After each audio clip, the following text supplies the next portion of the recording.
ಆತ್ಮೀಯ ಎಲ್ಲ ಸ್ನೇಹಿತರೆ, ಭಾರತೀಯ ಜನತಾ ಪಾರ್ಟಿ ಚುನಾವಣೆಗೆ ಸಜ್ಜಾಗಿ ಎಲ್ಲ ತಯಾರಿಗಳ ಬಳಿಕ ನಾಳೆ ದಿನ 20ನೇ ತಾರೀಕಿಗೆ ನಮ್ಮ ಅಭ್ಯರ್ಥಿ ಆಶಾ ತಿಮ್ಮಪ್ಪ ಅವರು ನಾಮಪತ್ರ ಸಲ್ಲಿಸಲಿಕ್ಕಿದ್ದಾರೆ. ಆ ಪ್ರಯುಕ್ತ ತಮಗೆಲ್ಲರಿಗೂ ಆಮಂತ್ರಣವನ್ನು ಕೊಡಬೇಕು ಅಂತ ಹೇಳುವ ದೃಷ್ಟಿಯಲ್ಲಿ ನಾವು ಈ ಒಂದು ಪತ್ರಿಕಾಗೋಷ್ಠಿಯ ಮುಖಾಂತರ ತಮಗೆ ತಿಳಿಸಬೇಕು ಅನ್ನೋ ದೃಷ್ಟಿಯಲ್ಲಿ ಈ ಒಂದು ಕಾರ್ಯಕ್ರಮವನ್ನು ನಡೆಸ್ತಾ ಇದ್ದೇವೆ. ನಾಳೆ 20ನೇ ತಾರೀಕಿಗೆ ಬೆಳಿಗ್ಗೆ 9:30 ಗಂಟೆಗೆ ಸರಿಯಾಗಿ ಮಹಾಲಿಂಗೇಶ್ವರ ದೇವಸ್ಥಾನದಲ್ಲಿ ನಮ್ಮ ಅಭ್ಯರ್ಥಿ ಆಶಾ ತಿಮ್ಮಪ್ಪ ಅವರು ಪೂಜೆಯನ್ನು ಸಲ್ಲಿಸಿ ಪುತ್ತೂರಿನ ನಮ್ಮ ಕೇಂದ್ರ ಅಂಚೆ ಕಚೇರಿ ಬಳಿಯಿಂದ ಮೆರವಣಿಗೆಯಲ್ಲಿ ಹೊರಟು ನಾವು ಬಸ್ ಸ್ಟ್ಯಾಂಡಿಗೆ ಹೋಗಿ ಅಲ್ಲಿಂದ ಕೋರ್ಟ್ ರಸ್ತೆ ಮುಖಾಂತರ ಕಿಲ್ಲೆ ಮೈದಾನಕ್ಕೆ ಬರುವವರಿದ್ದೇವೆ. ಬಿಸಿಲಿನ ಜಾಳ ಸಿಕ್ಕಾಪಟ್ಟೆ ಇರುವ ಕಾರಣಕ್ಕೋಸ್ಕರ ನಾವು ಆದಷ್ಟು ಚಿಕ್ಕ ಒಂದು ರೂಟನ್ನು ಮಾಡಿಕೊಂಡಿದ್ದೇವೆ. ಪೋಸ್ಟ್ ಆಫೀಸಿಂದ ಬಸ್ ಸ್ಟ್ಯಾಂಡಿಗೆ ಹೋಗಿ ಅಲ್ಲಿಂದ ಕೋರ್ಟ್ ರಸ್ತೆ ಮುಖಾಂತರ ಕಿಲ್ಲೆ ಮೈದಾನಕ್ಕೆ ಬರುವಂಥದ್ದು. ಕಿಲ್ಲೆ ಮೈದಾನಕ್ಕೆ ನಾವು ಸಾಧಾರಣ ಒಂದು 11 ಗಂಟೆಗೆ ತಲುಪುವಂಥ ಯೋಜನೆ ಇದೆ. 9:30 ಅಂದರೆ ಒಂದು 10 ಗಂಟೆಗೆ ಹೊರಟರು 10:45 ತಲುಪ್ತೇವೆ. ಆ ಬಳಿಕ ನಾಮಪತ್ರ ಸಲ್ಲಿಸುವಂತೆ ಇರ್ತದೆ. ಈ ನಮ್ಮ ಕಾರ್ಯಕ್ರಮದಲ್ಲಿ ಭಾರತೀಯ ಜನತಾ ಪಾರ್ಟಿಯ ಯುವ ಮೋರ್ಚಾದ ರಾಷ್ಟ್ರೀಯ ಅಧ್ಯಕ್ಷರಾದಂಥ ತೇಜಸ್ವಿ ಸೂರ್ಯ, ಬೆಂಗಳೂರು ದಕ್ಷಿಣದ ಲೋಕಸಭಾ ಸದಸ್ಯರು ಹೌದು, ಅವರು ನಾಳೆ ಈ ಕಾರ್ಯಕ್ರಮದಲ್ಲಿ ನಮ್ಮ ಜೊತೆಗೆ ಬರ್ತಾ ಇದ್ದಾರೆ. ಅದರ ಜೊತೆಗೆ ಚಲನಚಿತ್ರ ನಟಿ ಶ್ರುತಿ ಅವರು ಕೂಡ ಈ ಕಾರ್ಯಕ್ರಮದಲ್ಲಿ ಭಾಗವಹಿಸ್ತಾ ಇದ್ದಾರೆ. ಅವರಿಬ್ಬರೂ ಕೂಡ ನಾಳೆ ದಿನ ನಮ್ಮ ಜೊತೆ ಮೆರವಣಿಗೆಯಲ್ಲಿ ಬಂದು ನಾಮಪತ್ರವನ್ನು ಸಲ್ಲಿಸುವಂಥ ಒಂದು ಕಾರ್ಯಕ್ರಮದಲ್ಲಿ ಭಾಗವಹಿಸ್ತಾರೆ. ಆ ಬಳಿಕ ಕಿಲ್ಲೆ ಮೈದಾನದಲ್ಲಿ ಸಭೆ ನಡೆಯಲಿಕ್ಕಿದೆ. ಆ ಸಭೆಯಲ್ಲಿ ಅವರಿಬ್ಬರೂ ಕೂಡ ಮಾತನಾಡಲಿಕ್ಕಿದ್ದಾರೆ. ಹಾಗೆ ಒಟ್ಟು ರೂಪರೇಷೆ ಬಹಳ ಚೊಕ್ಕಟವಾಗಿ ಚಿಕ್ಕದಾಗಿ ಒಂದು ರೂಟನ್ನು ಮಾಡಿ ಒಂದು ನಾಳೆ ದಿನ ನಿಮಗೆಲ್ಲರಿಗೂ ತಿಳಿಸುವ ದೃಷ್ಟಿಯಲ್ಲಿ ಈ ಒಂದು ಪತ್ರಿಕಾಗೋಷ್ಠಿಯನ್ನು ಮಾಡಿದ್ದೇವೆ. ಒಟ್ಟು ಪುತ್ತೂರು ವಿಧಾನಸಭಾ ಕ್ಷೇತ್ರದಿಂದ ನಮ್ಮ ಎಲ್ಲ ಬೂತ್ಗಳಿಂದ 220 ಬೂತ್ಗಳಿಂದ ಕೂಡ ನಮ್ಮ ಕಾರ್ಯಕರ್ತರು ಮತ್ತು ಹಿತೈಷಿಗಳು ನಾಳೆ ದಿನ, ವಿಶೇಷವಾಗಿ ಮಹಿಳಾ ಪ್ರತಿನಿಧಿಗಳು ನಾಳೆ ದಿನ ನಮ್ಮ ಕಾರ್ಯಕ್ರಮದಲ್ಲಿ ಭಾಗವಹಿಸಲಿದ್ದಾರೆ. ಹಾಗಾಗಿ ತಾವೆಲ್ಲರೂ ಈ ಕಾರ್ಯಕ್ರಮಕ್ಕೆ ಬಂದು ಅದನ್ನು ವ್ಯವಸ್ಥಿತ ರೀತಿಯಲ್ಲಿ ಒಂದು ಪ್ರಚಾರವನ್ನು ಕೊಡಬೇಕು ಅಂತ ತಮ್ಮಲ್ಲಿ ವಿನಂತಿಯನ್ನು ಮಾಡ್ತಾ ಇದ್ದೇನೆ. ನಾಮಿನೇಷನ್ನ ಮೊದಲೇ ಈ ಸಭೆ ಆಗ್ತದೆ. ನಮಗೆ 11 ಗಂಟೆಯಿಂದ 12 ಗಂಟೆಯ ಸಮಯ ಕೊಟ್ಟಿದ್ದಾರೆ. ಸೊ ಅದರಿಂದ 5 ಜನರಿಗೆ ಮಾತ್ರ, ತಮಗೆಲ್ಲರಿಗೆ ಗೊತ್ತಿದೆ ನಾಮಿನೇಷನ್ ಹಾಕಲಿಕ್ಕೆ ಅಭ್ಯರ್ಥಿ ಜೊತೆಗೆ 4 ಜನ ಹೋಗುವಂಥದ್ದು. ಸೊ ಕಾರ್ಯಕ್ರಮ ಇಲ್ಲಿ ನಡೀತಾ ಇರ್ತದೆ. ಕಾರ್ಯಕ್ರಮ ನಡೆಯುವಾಗ ಅವರು ಅಭ್ಯರ್ಥಿಯನ್ನು ಪರಿಚಯ ಮಾಡಿಸಿ ಅವರು ನಾಮಪತ್ರ ಸಲ್ಲಿಸಲಿಕ್ಕೆ ಹೋಗ್ತಾರೆ. ಇದಿಷ್ಟು ನಮ್ಮ ಕಾರ್ಯಕ್ರಮದ ರೂಪುರೇಷೆ ಇರ್ತದೆ ನಾಳೆ ದಿನಕ್ಕೆ. ನೀವು ಅದು ಸತ್ಯಕ್ಕೆ ದೂರವಾದ ಮಾತು.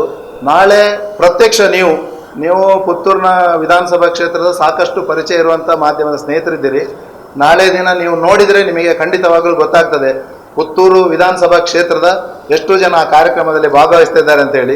ಯಾರಾದರೂ ಹಿತೈಷಿಗಳು, ಈಗ ಮೊನ್ನೆ ದಿನ ಕೆಲವರು ನಮ್ಮ ಪುತ್ತೂರಿನವರು, ನಮ್ಮ ಅಭಿಮಾನಿಗಳು ಬೇರೆ ಬೇರೆ ಕ್ಷೇತ್ರಕ್ಕೆ ನಾಮಿನೇಷನ್ ಹಾಕೋ ಹೋಗಿದ್ದಾರೆ. ಹಾಗೆ ಬರಲಿಕ್ಕಿಲ್ಲ ಅಂತ ಏನಿಲ್ಲ. ಆದರೂ ಕೂಡ ಪುತ್ತೂರು ವಿಧಾನಸಭಾ ಕ್ಷೇತ್ರದಿಂದ ಎಲ್ಲರೂ ನಮ್ಮ ಪ್ರತಿ ಬೂತ್ನಿಂದ ಕಾರ್ಯಕರ್ತರು ಭಾಗವಹಿಸ್ತಾ ಇದ್ದಾರೆ. ಅದಕ್ಕೋಸ್ಕರವಾದಂಥ ಕೆಲಸ ಕಾರ್ಯಗಳು ಈಗಾಗಲೇ ನಡೀತಾ ಇದ್ದಾವೆ. ಒಂದು 10,000ರಿಂದ 15,000ಕ್ಕೆ ನಮ್ಮ ಟಾರ್ಗೆಟ್ ಇದೆ. ಅಷ್ಟನ್ನು ನಾವು ಖಂಡಿತವಾಗ್ಲೂ ತಲುಪ್ತೇವೆ. ಯಾಕಂದರೆ ಒಂದು ಒಳ್ಳೆಯ ಸಂದರ್ಭದಲ್ಲಿ ಬೇರೆ ಬೇರೆ ಚುನಾವಣೆಯನ್ನು ನಾವು ಎದುರಿಸಿದಾಗ ಕೂಡ ಇಂಥ ಕಾರ್ಯಕ್ರಮಗಳಾಗಿದೆ. ಹಾಗಾಗಿ ಬಹಳ ದೊಡ್ಡ ರೀತಿಯಲ್ಲಿ ಒಂದು ವಿಶೇಷವಾಗಿ ಮಹಿಳೆಯರು ಇದರಲ್ಲಿ ಭಾಗವಹಿಸುವಂಥ ರೀತಿಯಲ್ಲಿ ಕಾರ್ಯಕ್ರಮವನ್ನು ನಡೆಸ್ಕೊಡ್ಲಿಕ್ಕೆ ಯಾವುದು ಅದರ ಬಗ್ಗೆ ಯಾವುದು ಮಾಹಿತಿ ಇಲ್ಲ ನಮಗೀಗ. ಅದು ಬಂದರೆ ನಾಳೆ ಗೊತ್ತಾಗ್ಬೋದು. ಯಾಕಂದರೆ ಅವರು ರಾಜ್ಯದ ಅಧ್ಯಕ್ಷರಾದ ಕಾರಣ, ಸಂಸದರು, ನಮ್ಮ ದಕ್ಷಿಣ ಕನ್ನಡ ಜಿಲ್ಲೆಗೆ ಸಂಸದರು, ಅವರು ಬೇರೆ ಬೇರೆ ಭಾಗದಲ್ಲಿ ಓಡಾಟಗಳನ್ನು ಮಾಡೋದಕ್ಕೋಸ್ಕರ ಇರೋ ಕಾರಣ ಅವರದ್ದು ಬಗ್ಗೆ ಮಾಹಿತಿ ಇಲ್ಲ. ನಮಗೆ ಮಾಹಿತಿ ಇರುವಂಥದ್ದು ಬೆಂಗಳೂರಿನ ದಕ್ಷಿಣದ ಲೋಕಸಭಾ ಸದಸ್ಯರು, ನಾನು ತೇಜಸ್ವಿ ಸೂರ್ಯ ಬಗ್ಗೆ ಆವಾಗಲೇ ಹೇಳಿದ್ದೇನೆ, ಅವರು ಬರ್ತಾ ಇದ್ದಾರೆ. ನಮ್ಮ MP ಅವರು ನಾಳೆ ಬರ್ತಾರೆ ಇಲ್ವ ಅಂತ ಬಗ್ಗೆ ಇವತ್ತಿನ ನಮಗೆ ಈಗ ಮಾಹಿತಿ ಸಿಕ್ಕಲಿಲ್ಲ. ಮಾಹಿತಿ ಸಿಕ್ಕಿದ್ರೆ ಖಂಡಿತವಾಗ್ಲಿ ಮಟ್ಟಿಗೆ ನಾನು ಕಮ್ಯುನಿಕೇಟ್ ಮಾಡಿ. ಹಾಗೇನಿಲ್ಲ, ಅವರು ಸಂಸದರೇ, ನಮ್ಮ ರಾಷ್ಟ್ರೀಯ ನಾಯಕರು, BJP ಯುವ ಮೋರ್ಚಾದ ರಾಷ್ಟ್ರೀಯ ಅಧ್ಯಕ್ಷರು ಅವರು ಬರುವಾಗ ಅವರನ್ನು ಸ್ವಾಗತ ಮಾಡಲಿಕ್ಕೆ ಅವರು ಬರ್ಬೋದು. ಆದರೆ ಹಾಗೆ ಅಂತ ಹೇಳಿದರೆ ಚುನಾವಣೆ ಸಂದರ್ಭದಲ್ಲಿ ಅವರು ಇರ್ತಾರೆ ಇಲ್ಲ ಅಂತ ಹೇಳೋದನ್ನು ನಾವು ನೇರವಾಗಿ ಅಂತ ಅಪಾದನೆಯನ್ನು ಬರಲಿಕ್ಕಿಲ್ಲ. ಯಾಕಂದರೆ ರಾಷ್ಟ್ರೀಯ ಅಧ್ಯಕ್ಷರನ್ನು ಸ್ವಾಗತ ಮಾಡಲಿಕ್ಕೆ ಮಂಗಳೂರಿನಲ್ಲಿ ನಮ್ಮ ಏರ್ಪೋರ್ಟ್ನಲ್ಲಿ ಜಿಲ್ಲಾ ಮಟ್ಟದ ಎಲ್ಲ ನಾಯಕರುಗಳು ಇರ್ತಾರೆ. ಅದರ ಬಳಿಕ ಅವರು ಬೈಂದೂರಲ್ಲಿ ಸಹ ನಾಳೆ ಕಾರ್ಯಕ್ರಮ ಇರುವ ಕಾರಣ ಬೇರೆ ಬೇರೆ ಇದು ಇರ್ತದೆ.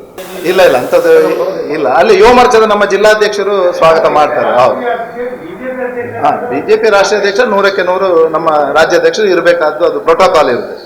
ಯುವ ಮೋರ್ಚಾದವರ ಕಾರಣ ರಾಷ್ಟ್ರೀಯ ನಾಯಕರು ನಮಗೆ ಈಗ ತಿಳಿದ ಪ್ರಕಾರ ನಮ್ಮ ದಕ್ಷಿಣ ಕನ್ನಡ ಮತ್ತು ಉಡುಪಿಗೆ ಸಂಬಂಧಪಟ್ಟು ನಿಮಗೆ ಸಹ ಗೊತ್ತಿದೆ, ಮುಲ್ಕಿಯಲ್ಲಿ ನರೇಂದ್ರ ಮೋದಿ ಅವರ ಕಾರ್ಯಕ್ರಮ ಆಗ್ತದೆ. ನಮ್ಮ ಈಗ ಬೇಡಿಕೆ ಇದೆ, ಆದಿ ಯೋಗಿತ್ಯನಾಥ್ ಉತ್ತರ ಪ್ರದೇಶದ ಮುಖ್ಯಮಂತ್ರಿಗಳನ್ನು ವಿಶೇಷವಾಗಿ ಪುತ್ತೂರು ಭಾಗಕ್ಕೆ ಕೊಡಬೇಕು ಅಂತ ಹೇಳುವಂಥ ಬೇಡಿಕೆಯನ್ನು ನಾವು ಇಟ್ಟಿದ್ದೇವೆ. ಅದೀಗ ಪರಿಗಣನೆಯಲ್ಲಿದೆ, ಅದನ್ನೀಗ ನೋಡ್ತಾ ಇದ್ದಾರೆ. ಹಾಗಾಗಿ ನಮ್ಮ ರಾಷ್ಟ್ರೀಯ ನಾಯಕರಲ್ಲಿ ಬರುವಂಥದ್ರಲ್ಲಿ ಆದಿತ್ಯನಾಥ್ ಯೋಗಿ ಅವರು ಪ್ರಥಮ ಇದರಲ್ಲಿ ಇದ್ದಾರೆ. ಖಂಡಿತ ಇಲ್ಲ, 100ಕ್ಕೆ 100 ಕಾಂಗ್ರೆಸ್ ಎದುರಾಳಿ. ನಮಗೆ ನಾವು ಅಂತ ತಿಳ್ಕೊಳ್ಳೋದೇ ಇಲ್ಲ. ಭಾರತೀಯ ಜನತಾ ಪಾರ್ಟಿ ಇಲ್ಲಿ ಹಲವಾರು ವರ್ಷಗಳಿಂದ ಚುನಾವಣೆಯಲ್ಲಿ ಕಾಂಗ್ರೆಸ್ಸನ್ನೇ ಎದುರಾಳಿ ಅಂತ ನಾವು ಕೆಲಸ ಮಾಡಿದ್ವಿ. ಬೇರೆ ಯಾರು ನಮಗೆ ಎದುರಾಳಿಗಳಿಲ್ಲ, ಕಾಂಗ್ರೆಸ್ ಎದುರಾಳಿ ನಮ್ಮದು.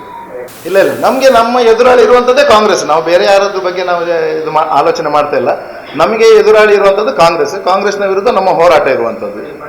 ಅದು ಹಿರಿಯರ ಮಟ್ಟದಲ್ಲಿ ಆಗ ಕಾರ್ಯಗಳು ನಡೀತವೆ. ಅದನ್ನು ಈ ನಮ್ಮ ಮಟ್ಟದಲ್ಲಿ ನಾವು ಇವತ್ತು ನಿಮಗೆ ವಿಶೇಷವಾಗಿ ನಾನು ಅದೇ ವಕ್ತಾರರಾದ ಕಾರಣ ನಮಗೆ ವಕ್ತಾರರಾದರೂ ಕೂಡ ನಿಮಗೆ ನೆನಪು ಗೊತ್ತಿರ್ಬೋದು, ರಾಜ್ಯ ವಕ್ತಾರಾದರೂ ಕೂಡ ಅವರಿಗೆ ಸೂಚನೆಗಳನ್ನು ರಾಜ್ಯದ ಅಧ್ಯಕ್ಷರು ಕೊಡ್ತಾರೆ. ಅದೇ ರೀತಿ ನಮಗೂ ಸೂಚನೆಗಳನ್ನು ಕೊಟ್ಟು ನಾವು ಖಂಡಿತವಾಗಿ ಮುಂದಿನ ದಿನಗಳಲ್ಲಿ ನಾನು ಅದನ್ನು ಇಲ್ಲ ಇಲ್ಲ ಇಲ್ಲ ಅಂಥದ್ದೇನಿಲ್ಲ. ಮಾತುಕತೆಯನ್ನು ಮಾಡಿದ್ದಾರೆ ಅವ್ರ ಹತ್ರ. ಅದು ಮಾತುಕತೆ ಅದು ಆಗ್ಲಿಲ್ಲ ಅಂತ ಏನು ನಾನು ಇವಾಗ ನಿಮಗೆ ಹೇಳಲಿಕ್ಕೆ ಆಗುದು. ಇವತ್ತು ಇನ್ನು ನಾಮಪತ್ರ ಕೊನೆ ದಿನ ಆಗ್ಲಿಲ್ಲ, ನಾಮಪತ್ರ ಹಿಂತೆಗೊಳ್ಳಿಕ್ಕೆ ಇನ್ನು ದಿನಗಳಿದ್ದಾವೆ.